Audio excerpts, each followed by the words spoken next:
Je me demande pourquoi certaines personnes n'aiment pas ou n'aiment plus entendre parler de Dieu. Lorsque l'on parle de Dieu, cela suscite de nombreuses indignations, de nombreux problèmes. Nous ne comprenons pas pourquoi l'homme veut à tout prix expulser Dieu de son existence. Celui-là qui a tout créé, celui-là qui a tout fait et qui est capable de tout, est aujourd'hui contesté par la créature. Il est contesté par l'homme qui ne vit que par ce petit souffle qui peut s'arrêter brutalement à tout moment. Lorsque nous questionnons le développement de l'Afrique aujourd'hui, il est important de considérer la question de Dieu. Et cela est en phase avec le courant dominant qui promeut aujourd'hui le développement de l'Afrique ou alors le retour de tous vers l'Afrique ou sur l'Afrique. Je parle de l'afrocentrisme.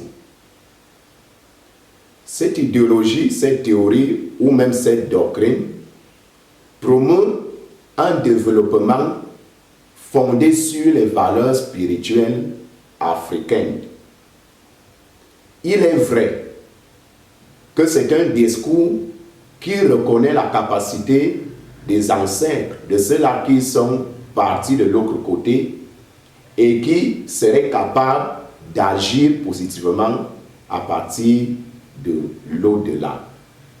Mais la possibilité que nous ouvre cette doctrine ou cette théorie de développement, ce paradigme, est extrêmement importante pour nous qui faisons de la bibliocosmologie, qui pensons que l'Afrique peut se développer par un paradigme nouveau, un courant nouveau, un domaine d'études nouveau, un cadre d'expérimentation nouveau. L'Afrique nécessite de grands remèdes parce qu'elle souffre de grands maux.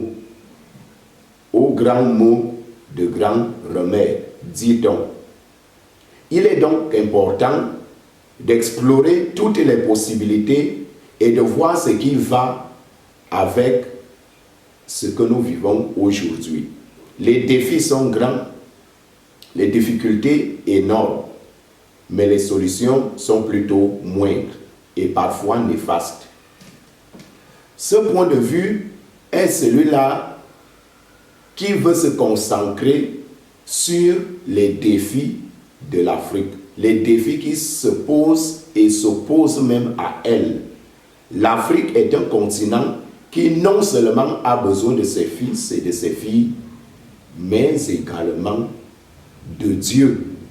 L'afrocentrisme veut ou demande à tout prix le retour aux valeurs spirituelles traditionnelles. L'afrocentrisme veut un Dieu africain qui est peut-être la somme des ancêtres de tous ceux-là qui sont morts, qui est la somme de ces énergies disparates que nous avons parfois de la peine à cerner. C'est pour cela que certaines personnes confondent le panafricanisme avec l'obscurantisme, en s'adonnant à toutes sortes de superstitions et reniant même la science, la technologie et parfois la modernité.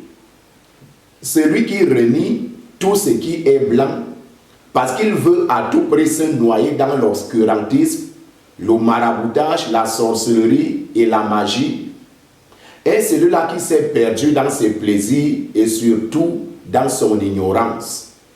La question de Dieu qui fâche, c'est pourtant celle-là qui nous permettra d'explorer toutes les possibilités.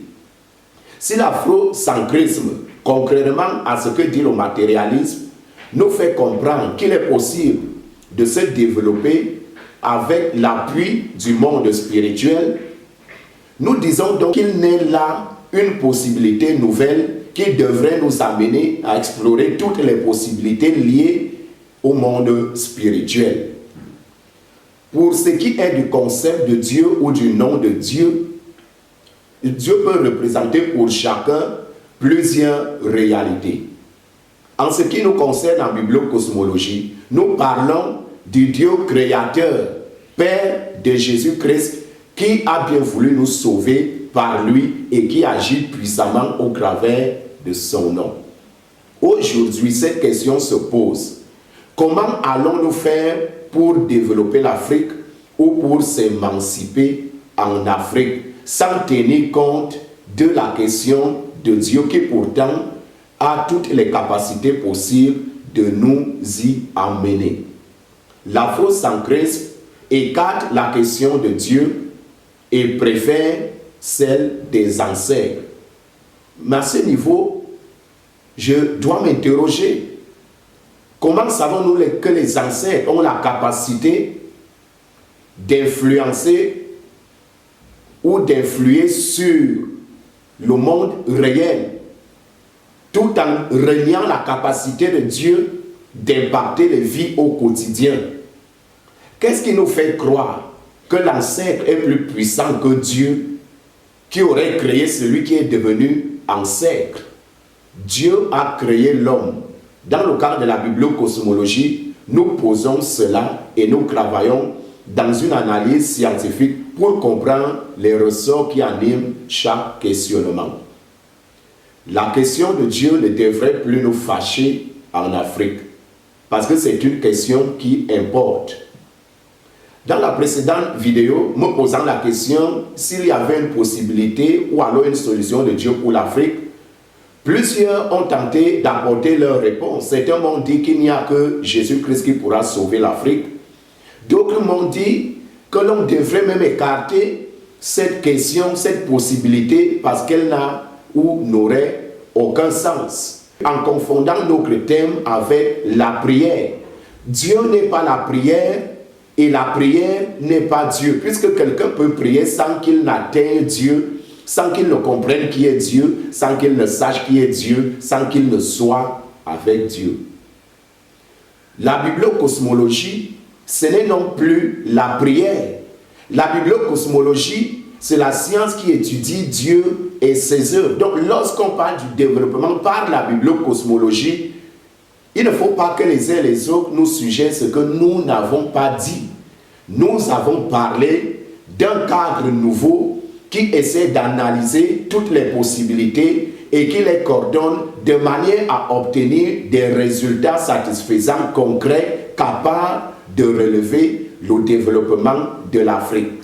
C'est pourquoi aujourd'hui, il est important de comprendre la question de Dieu, d'analyser ce qui se pose afin de pouvoir déconstruire tout point de vue qui est contraire à notre pensée. La bibliocosmologie est un domaine scientifique qui analyse les faits, les phénomènes et qui dénonce tout ce qui est contraire à la science, même dans le cadre religieux.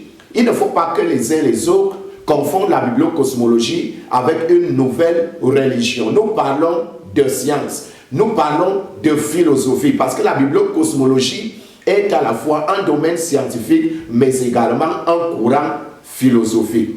À ce niveau, nous parlons d'une science totale. Nous venons un peu répondre aux besoins là qui voudraient que nous ayons une science totale qui pourrait analyser toutes les questions de l'Afrique. Cheikh Anta Diop en a désiré assez. Aujourd'hui, la question de Dieu est centrale pour le développement de l'Afrique, puisque l'afrocentrisme pose le développement de l'Afrique sur les valeurs culturelles et notamment spirituelles africaines. Lorsqu'on parle du développement avec Dieu ou par Dieu, il n'est pas question de faire de la religion, il est question de s'intéresser à toutes les possibilités qui pourraient nous amener à construire l'homme dans un univers nouveau. Celui qui est rempli de l'Esprit de Dieu, qui est éclairé par Dieu, est un homme qui est différent. C'est un homme qui se comporte différemment. Il décide autrement, il fait des choses à sa manière. Cette manière-là qui correspondrait avec la volonté de tous. La bibliocosmologie est une science. Lorsque nous parlons du développement de l'Afrique par Dieu, nous situons notre débat dans le contexte biblo-cosmologique.